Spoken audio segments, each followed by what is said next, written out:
SRKCSC GR आणि शेती या युट्यूब चॅनलमध्ये आपल्या सर्वांचे परत एकदा स्वागत आहे. मित्रांनो, या चॅनलच्या माध्यमातून आपण शासनाचे नवनवीन जीआर तसेच शेतीविषयक योजनांची वेळोवेळी अपडेट आणि माहिती घेण्याचा प्रयत्न करत असतो.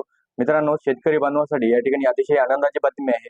शेतकरी बांधवांना 2020, 21, 22 आणि 23 यासाठी खरीप व रब्बी या हंगामासाठी पीक विमा मंजूर झालेला होता आणि बऱ्याच जिल्ह्यात बऱ्याच शेतकरी बांधवांच्या खात्यात ही रक्कम आलेली होती आणि उर्वरित जिल्ह्यातील शेतकरी बांधवांसाठी निधी जो थकीत होता त्यासाठी निधी आता या ठिकाणी मंजूर झालेला आहे आणि पीक विमा कंपनीला हा निधी मंजूर झालेला आहे आणि त्यासाठी जीआर देखील प्रसिद्ध झालेला आहे. त्या जीआरची विस्तृत सखोल अशी माहिती आपण या युट्यूब चॅनलमध्ये पाहणार आहोत. तर व्हिडिओ शेवटपर्यंत पूर्ण पहा आणि चॅनलवर जर का नवीन असाल तर चॅनलला सबस्क्राईब करा आणि सोबत दिलेल्या बेल आयकॉन बटनावर क्लिक करा, जेणेकरून आपल्याला अशाच प्रकारचे नवनवीन अपडेट आणि इतर माहिती आपल्यापर्यंत वेळोवेळी पोहोचत राहतील. तर व्हिडिओ शेवटपर्यंत पूर्ण पहा. मित्रांनो, जीआर आपण या ठिकाणी पाहू शकता. प्रधानमंत्री पीक विमा योजनेअंतर्गत खरीप हंगाम 2022 मधील उर्वरित राज्य हिस्सा विमा हप्ता अनुदानाकरिता 39,38,555 इतकी रक्कम विमा कंपनीस अदा करण्यासाठीचा वितरित जीआर कृषी पशुसंवर्धन दुग्ध व्यवसाय विकास व मत्स्य विभागामार्फत 30 मार्च 2026 रोजी या ठिकाणी प्रसिद्ध करण्यात आलेला आहे. तर मित्रांनो, अशा प्रकारचे या ठिकाणी 5 जीआर वेगवेगळे या ठिकाणी प्रसिद्ध करण्यात आलेले आहेत. त्याची पण आपण या ठिकाणी माहिती पाहणार आहोत.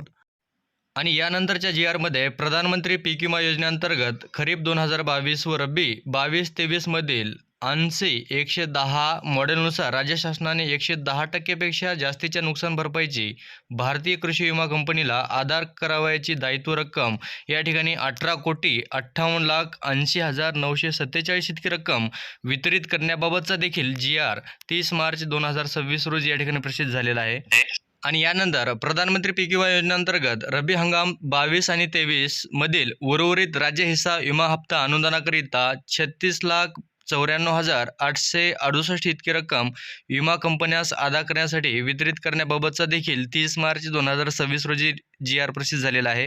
आणि यानंतर रब्बी हंगाम 2021-22 मधील उर्वरित राज्य हिस्सा विमा हप्ता अनुदानाकरिता 1,42,296 इतकी रक्कम विमा कंपन्यास अदा करण्यासाठीचा जीआर देखील 30 मार्च 2026 रोजी प्रसिद्ध झालेला आहे.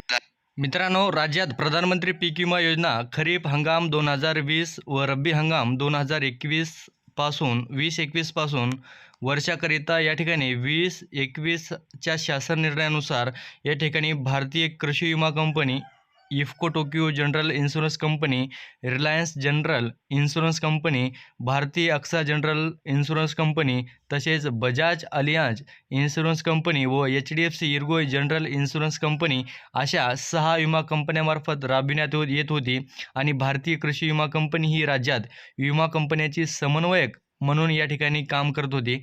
तसेच मित्रांनो, भारतीय कृषी विमा कंपनीने या ठिकाणी प्रधानमंत्री पीक विमा योजनेअंतर्गत खरीप हंगाम 2021 मधील उर्वरित राज्य हिस्सा विमा हप्ता या ठिकाणी मंजूर झालेला आहे आणि लवकरच शेतकरी बांधवांच्या खात्यात ही रक्कम जमा होणार आहे. अशा प्रकारची महत्त्वपूर्ण अपडेट आपण या ठिकाणी घेतलेली आहे. अशाच प्रकारच्या नवनवीन अपडेट आणि इतर काही माहितीसह लवकरच भेटूया. तोपर्यंत धन्यवाद.